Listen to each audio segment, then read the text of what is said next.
프랑스의 작은 마을 샤블리스에는 전설이 내려오고 있었습니다. 그것은 숲속 깊은 곳에 달빛이 비출 때마다 나타나는 작은 요정 릴리에 관한 이야기였습니다. 릴리는 옛날 이 땅이 처음 생겨났을 때부터 살고 있는 요정으로 순수한 마음을 지닌 사람에게만 모습을 드러낸다고 알려져 있었습니다.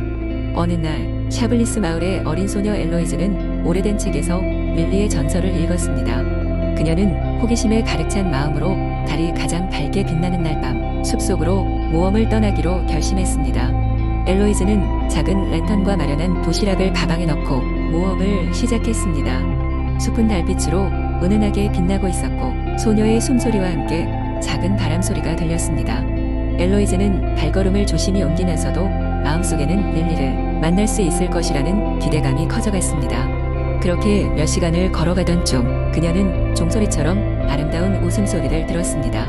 그 순간 엘로이즈 앞에는 눈부시게 빛나는 작은 요정이 나타났습니다. 안녕, 엘로이즈. 나는 릴리. 너를 기다리고 있었어. 릴리가 속삭이듯 말했습니다. 엘로이즈는 놀랍고도 설레는 마음으로 릴리를 바라보았습니다. 릴리는 그녀를 특별한 모험에 초대했습니다. 세상의 모든 아름다움을 보러 나와 함께 여행하지 않을래? 엘로이즈는 망설임 없이 네 라고 대답했습니다. 릴리와 엘로이즈는 달빛 속에서 황금빛 길을 따라 걷기 시작했습니다. 그 길 위에는 믿을 수 없을 만큼 신비로운 동물들과 꽃들이 피어 있었고 그들은 서로 다른 언어로 노래를 부르고 있었습니다. 엘로이즈는 귀를 기울이며 그들의 이야기를 들었습니다. 그녀는 세상이 이렇게 아름다울 줄은 몰랐습니다. 여행이 끝날 무렵 릴리는 엘로이즈에게 숲의 씨앗 한 줌을 건네며 말했습니다. 이것은 너와 나의 비밀이야. 사랑과 조화를 가득 담아 이 씨앗을 심으면 너만의 숲이 만들어질 거야. 엘로이즈는 씨앗을 소중히 받으며 결코 잊지 않을 것이라고 약속했습니다. 모험을 끝마친 엘로이즈는 집으로 돌아가면서 자신이 찾은 모든 아름다움을 가슴 깊이 새기고 있었습니다. 그리고 그녀는 항상 마음속으로 릴리와의 모험을 상기하며 세상의 아름다움을 더 많은 사람들과 나눌 계획을 세웠습니다. 그렇게 그녀의 삶은 밝은 달빛 아래서 새로운 색을 띠게 되었습니다. 숲의 씨앗은 결국 엘로이즈의 정원 한 구석에서 조용히 성장하기 시작했으며 매년 달이 가장 밝게 빛나는 밤이면 신비로운 이야기를 들려주었습니다. 그리고 릴리의 전설은 또 다른 세대를 위해 그 마을에 계속 전해지게 되었습니다. 두 번째 이야기. 옛날 옛적에 프랑스의 작은 마을에 피에르라는 용감한 소년이 살고 있었습니다. 피에르는 항상 모험을 좋아했고 그의 호기심은 마을 사람들 사이에서 유명했습니다. 어느 화창한 날 피에르는 숲속 깊은 곳에 사람들이 들어가지 못하게 하는 마법의 안개가 깔려있다는 소문을 듣게 되었습니다. 안개 너머에는 소원을 들어주는 마법의 꽃이 숨겨져 있다고 했습니다. 피에르는 마법의 꽃을 찾기 위해 모험을 떠나기로 결심했습니다. 그는 식량과 물을 챙기고 따뜻한 외투를 입고 숲으로 발걸음을 옮겼습니다. 숲은 어둡고 울창했지만 피에르는 두려움을 이겨내고 용감하게 발걸음을 내디뎠습니다. 얼마 지나지 않아 피에르는 마법의 안개를 발견했습니다. 안개는 신비한 힘으로 그를 유혹하듯 피가 맞고 피에르는 호기심을 억누르지 못하고 안개 속으로 걸어 들어갔습니다. 안개 속에서 피에르는 방향 감각을 잃고 말았습니다. 그는 끝없이 걷고 또 걸었지만 숲은 끝나지 않을 것처럼 보였습니다. 피에르는 잠시 멈춰서 숨을 고르기로 했습니다. 그때 따뜻한 목소리가 들려왔습니다. 젊은 모험가여, 내가 무엇을 찾고 있는지 알고 있다. 하지만 마법의 꽃을 얻기 위해서는 용기와 지혜가 필요할 것이다. 피에르는 의아해하며 주위를 둘러보았지만 목소리의 주인은 보이지 않았습니다. 그 순간 피에르 앞에 비친 작은 빛이 보였습니다. 그것은 하나의 길을 따라가라는 신호처럼 보였습니다. 피에르는 빛을 따라가기로 결심했고 그 빛은 그를 안전한 곳으로 이끌었습니다. 얼마 지나지 않아 피에르는 아름다운 정원에 도착했습니다. 정원에는 여러 가지 마법의 꽃이 피어 있었고 각 꽃은 독특한 빛을 발산하며 반짝이고 있었습니다. 하지만 이 정원에는 또 다른 시험이 기다리고 있었습니다. 피에르가 정원의 중심에 다다랐을 때 그는 거대한 용과 맞닥뜨리게 되었습니다. 용은 마법의 꽃을 지키는 수호자였습니다. 누구든지 이 꽃을 원한다면 나를 이겨야 하느니라. 용이 외쳤습니다.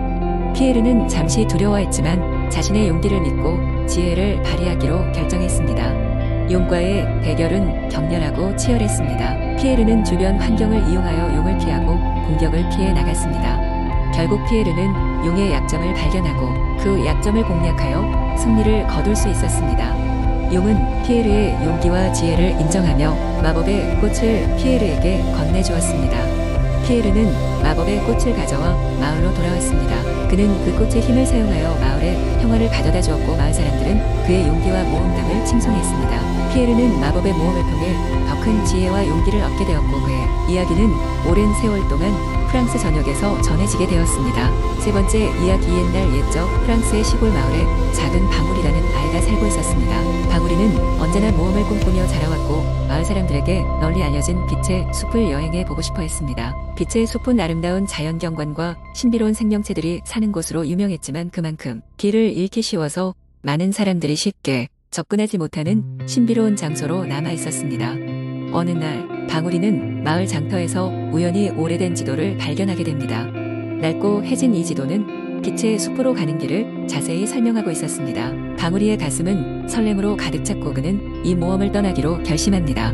여행의 첫날 방울이는 새벽이 밝기 전에 집을 나섰습니다. 햇살이 나뭇잎 사이로 살며시 들이우며 숲에서 들려오는 소리들은 그를 더욱 설레게 했습니다. 길을 따라 걷다가 방울이는 멋진 호수를 발견했는데 호수물은 마치 하늘에 별들이 부서져 들어간 것처럼 반짝였습니다. 그 호수는 은하수 호수라고 불리며 호수 속에는 전설의 물고기인 황금잉어가 살고 있다고 전해졌습니다. 방울이는 잠시 멈추어 호수를 바라보다가 다음 목적지를 향해 걸음을 옮겼습니다. 얼마 지나지 않아 방울이는 거대한 나무들로 이루어진 숲의 중심부에 도착했습니다. 이곳은 마치 다른 세계에 온 것처럼 모든 것이 신비롭고 아름다웠습니다. 갑자기 방울이의 앞에 작은 요정이 나타났습니다. 요정은 작은 방울이를 반갑게 맞으며 자신을 루미라고 소개했습니다. 루미는 자신의 집을 방문해달라고 초대했고 방울이는 흔쾌히 그 제안을 받아들였습니다. 루미의 집은 영혼의 꽃들이 만개한 정원 속에 자리 잡고 있었습니다. 방울이는 그곳에서 다양한 색깔과 향기의 꽃들을 구경할 수 있었습니다. 루미는 방울이에게 빛의 숲에 전해져 내려오는 전설을 이야기해 주었습니다.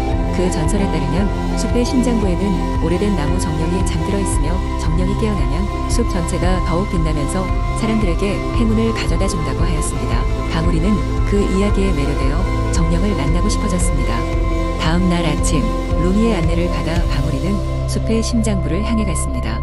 계속되는 환상적인 경치와 신비로운 생명체들은 그에게 새로운 영감을 불러일으켰습니다. 그는 나무 정령이 잠들어 있다는 고대의 나무에 다가가며 마음속으로 정령에게 인사를 건넸습니다. 순간 나무가 부드럽게 흔들리더니 따뜻한 빛이 방출되며 정령이 모습을 드러냈습니다. 정령은 부드러운 미소를 지으며 방울이의 용기에 대해 칭찬했습니다. 나무 정령은 방울이에게 특별한 선물로 빛의 숲에서만 볼 수 있는 세상의 진리와 평화로운 마음을 주었습니다. 그 후로 방울이는 자신이 받은 축복을 마음에 간직하며 숲을 떠났습니다. 마을로 돌아온 방울이는 그곳에서 배운 것들을 사람들에게 전하고 빛의 숲에서의 경험은 마을 사람들 모두에게 큰 영감이 되었습니다. 방울이의 이야기는 시간이 흘러도 사람들의 가슴 속에 빛으로 남아 있었습니다. 이렇게 작은 방울이는 자신만의 특별한 모험을 통해 세상을 더 넓게 이해하게 되었고 그로 인해 마을 사람들과 함께하는 삶도 더욱 의미 있게 되었습니다. 그의 이야기는 프랑스 시골에서 오랫동안 전해지며 많은 이들에게 희망과 용기의 상징이 되었습니다. 네 번째 이야기. 옛날 아주 먼 옛날 프랑스의 어느 작은 마을에 베르나르라는 이름의 젊은 농부가 살고 있었습니다.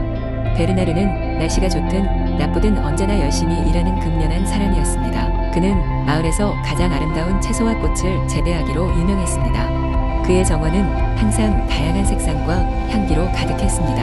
하루는 베르나르가 새로운 종자를 사기 위해 근처 마을회장에 방문했습니다. 시장에서는 각양각색의 상품이 넘쳐났고 베르나르는 어느 상점의 한 귀퉁이에서 작고 이상한 상자를 발견했습니다. 상자에는 마법의 씨앗이라고 적혀 있었으며 판매자는 이 씨앗을 심으면 놀라운 일을 경험할 것이라고 설명했습니다.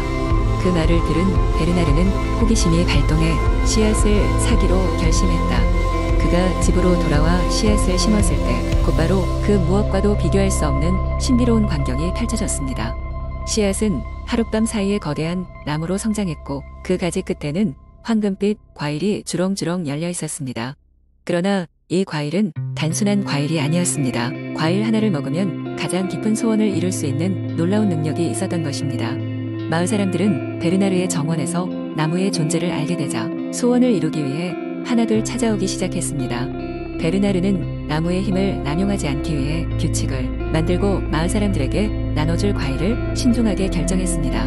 나중에 알게 된 사실이지만 이 나무는 마을 사람들을 위해 만들어진 선물이었습니다. 베르나르의 정원의 마법 나무 덕분에 마을 사람들은 경제적으로 번영했고 그들의 결속력은 더욱 강해졌습니다. 그 결과 마을은 점차 활기를 띠었고 베르나르는 마을에 존경받는 인물로 자리 잡게 되었습니다.